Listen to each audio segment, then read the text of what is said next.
Dobrý den, tak dneska to bude lehonce složitější, uděláme si domácí tlačenku. Mám tady kousek hůčku, jedno koleno, čtvrtku hlavy.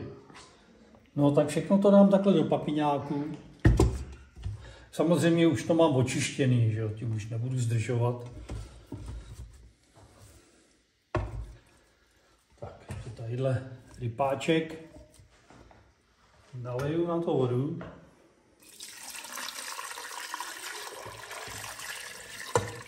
Tak, to by mělo stačit. Dám tam takhle 2 žičky soli.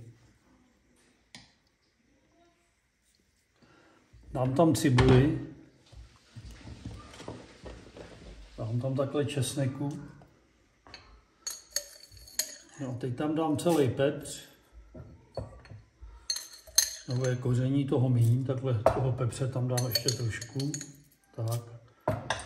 Popkovej list.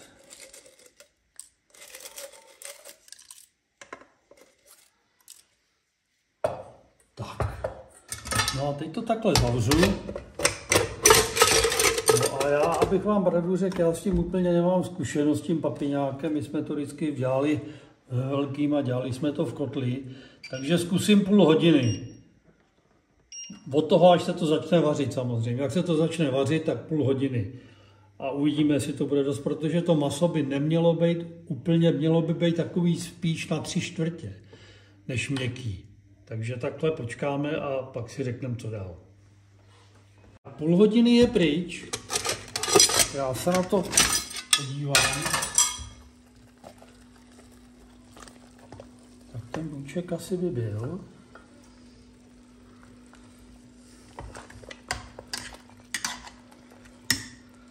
No to koleno je ještě tuhý. No tu hlavu a to kopečky já ještě vyndám. Jo, ježišmarja, tak tohle to se nepovedlo, takže to vyndám takhle celý. Ne, to tam ještě nechám. To bude ještě tak 20 minut potřebovat. Takže to zavřeme a jdeme dál. Jo, tak skutečně chce to opravdu 3/4 hodiny. Víte, není to úplně měkký. Je to tak na ty 3/4. Takže to vyndám a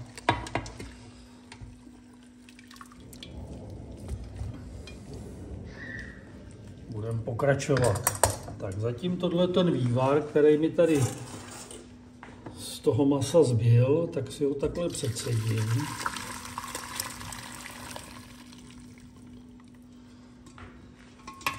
To tam všechno, tak. Ještě tam mám nějaký zbytky masa. To si takhle vyndám, no.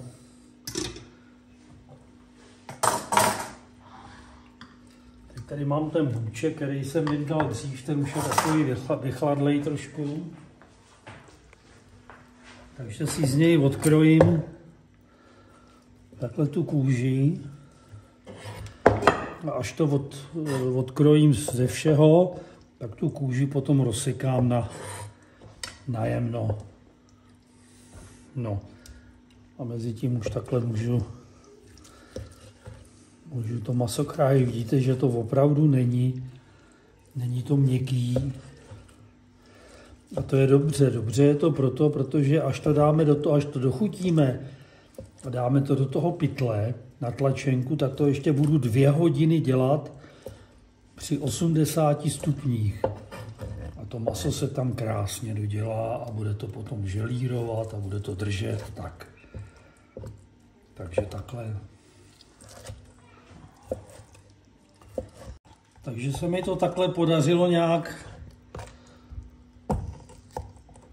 z té hlavy. Počkejte, ještě tadyhle je maso. Tak, to vyndám taky. Hop.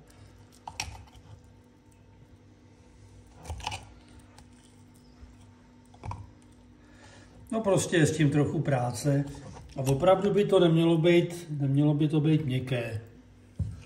Vidíte, že některé ty kousky tady, které byly úplně u té kosti, tak jsou ještě růžový a to je dobře.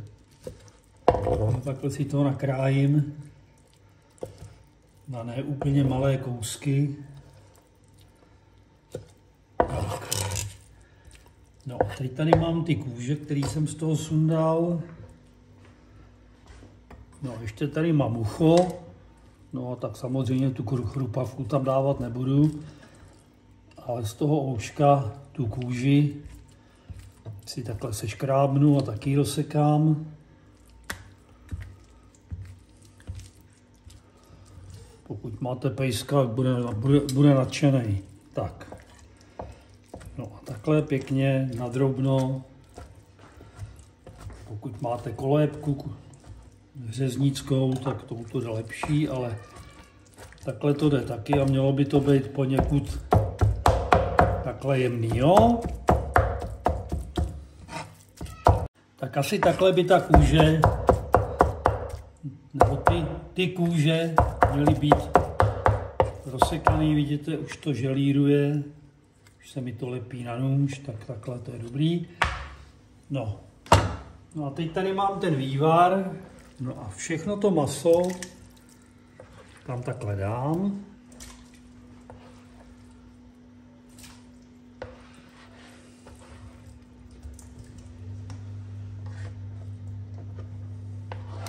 Samozřejmě je lepší dávat to do hrnce než vedle, no ale tak holt. Tady mi ještě zbylo nějaký koření, tomu se vyhnu. Tak, no a dám tam taky takhle všechny ty kůže. Pustím, nebo nejdřív si umyju si ruce, pak to pustím a budeme pokračovat.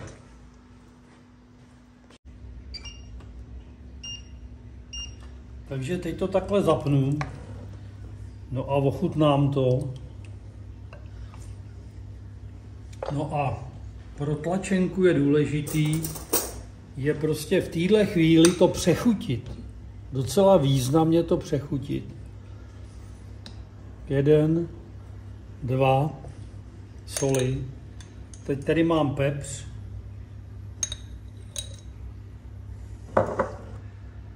Mám tady trošku nového mletého koření, ale toho tam dám jen tak trochu. Mám tady taky trochu majoránky. To stačí, ale hlavně to musí být hodně slaný, hodně pepřený. No a taky česnekový, že jo? Takže si tadyhle mám nějaký česnek připravený.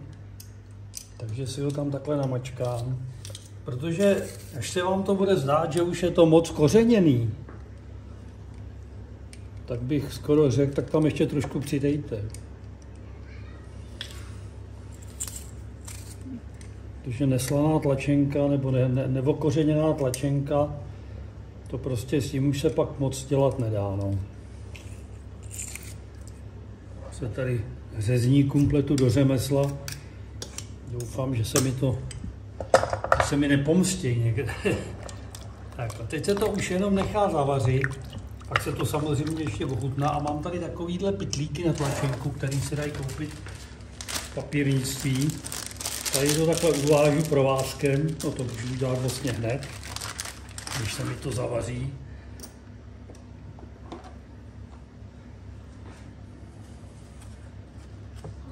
Tak na té jedné straně to takhle pořádně uvážu samozřejmě, aby mi to nevyteklo.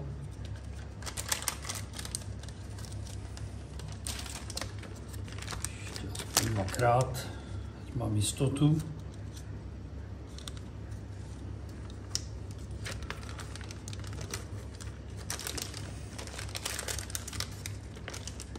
No a potom se to z téhle strany nějakou šikovnou nabíračkou naplní, no a dá se to do horké vody 80 stupňové a 2 hodiny se to bude dělat při 80 stupních. No když vám to přeleze na 90, tak se asi nestane tak nic zásadního, ale nemělo by se to vařit a taky by to nemělo moc klesnout dolů, jo. Protože to maso samozřejmě není vařený, není měkký a to nesmí být měkký na tlačenku. A za ty 2 hodiny se krásně při těch 80 stupních dodělá. Takže ještě takhle líznu. No. Jak jsem to říkal, zdáli se vám to hodně, tak tam ještě přidejte, jo. Tak se toho budu držet, tak tam ještě dám takhle půl lžičky soli. Tam trošku pepře. A jinak už to nechám. Jak se to zabublá, budeme plnit. To stačí, vypnu to.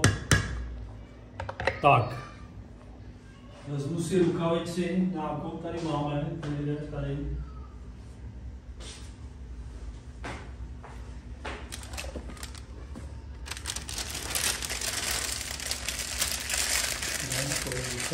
Docela úzký, to bude, no, patří to nějak bude.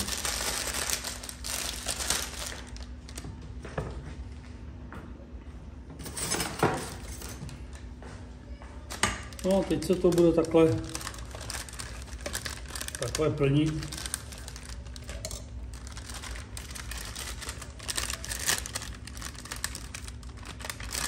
Jak říkám, nějaká práce s tím je, no, ale zase máte dobrou tlačenku.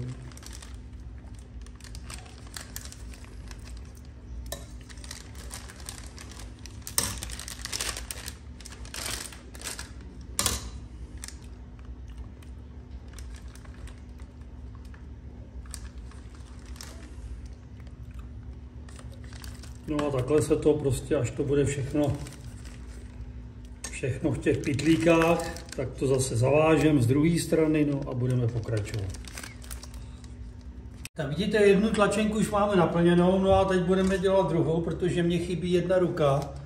Tak jsem zapojil dceru, která si to vymyslela, nebo spolu vymyslela, aby taky natáčela. A manželka drží pytlík a já nandávám. Takže asi takhle, protože ty pytlíky jsou dost úzký a jde to pomalu, no, ale zase nikam nespěcháme. Takže takhle všechno se to tam pomalůčku nandá.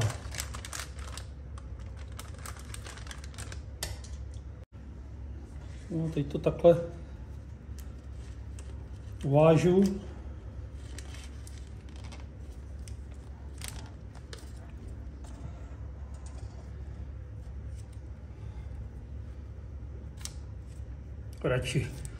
Radši o jednou víc, než o jednou míň.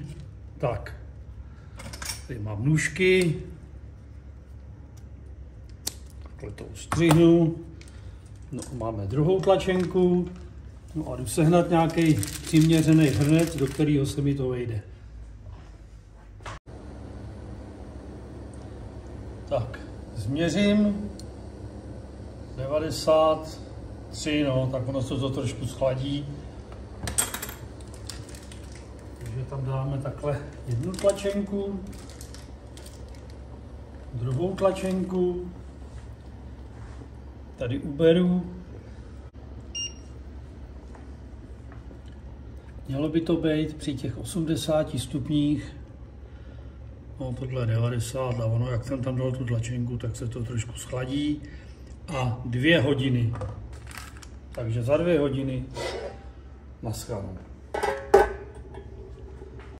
Takže se na to podíváme, je to tam asi kolik, 4 hodiny, takže přeměřím.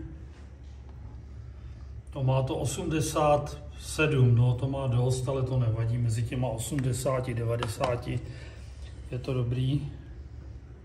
No, můžete to takhle občas otočit, ale s něčím ne ostrým, ať si to nepropíchnete. No, takhle budeme pokračovat ještě 1 hodinu a 3/4.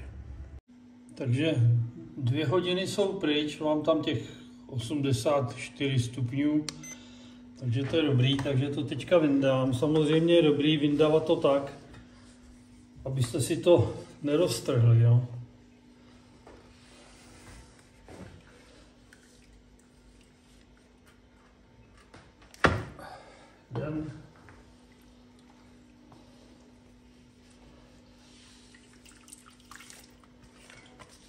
Tak, výborně, no a teď to necháme stydnout a je dobrý s tím občas otočit, aby ten tuk, který se za chvilku vysráží nahoře, byl tak jako je rovnoměrně, no a pak to dáme někam ven. Doufám, že nám to nějaký pes neodnese a zítra to budeme chutnat. No a ještě tohleto jsem vám chtěl říct, že tadyhle, jak se udělali takový kapsy vzduchový, tak slaboučkou jehličkou to můžete takhle propíchnout. To je, jak on ten vzduch už hned utíká, ale ten tuk už se nedostane, takže z toho nic nevyteče.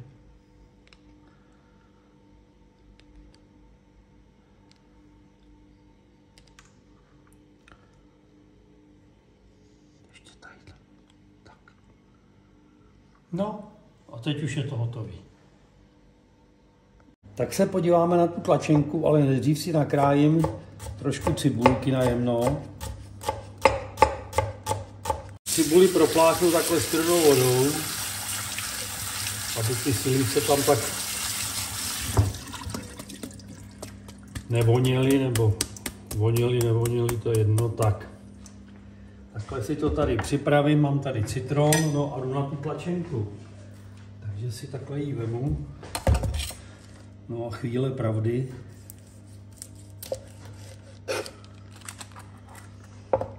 Takhle to vypadá.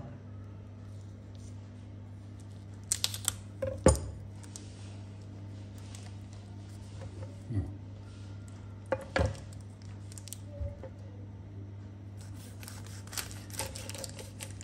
Jeden plátek. Druhý plátek, hezky to voní. No, dám tomu takhle tu cibulku. No a teď udělám něco, co není úplně obvyklý. Já k tomu mám rád citron, ale samozřejmě někdo má rád ocet, tak je to na každým, co si tam dá. Takže takhle si tam dám citron. No a takhle by mohla vypadat tlačenka. Já ještě ukrojím jeden plátek a necháme to zase ochutnat největšímu arbitrovi.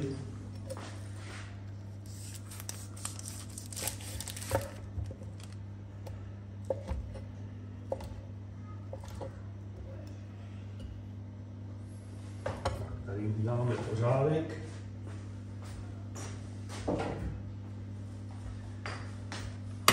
Takhle by mohla vypadat tlačenka domácí. No a já si teďka vemu to a moje žena bude chutnat. Tak. No, je to výborný. Chceš na to citron? Je to dobrý.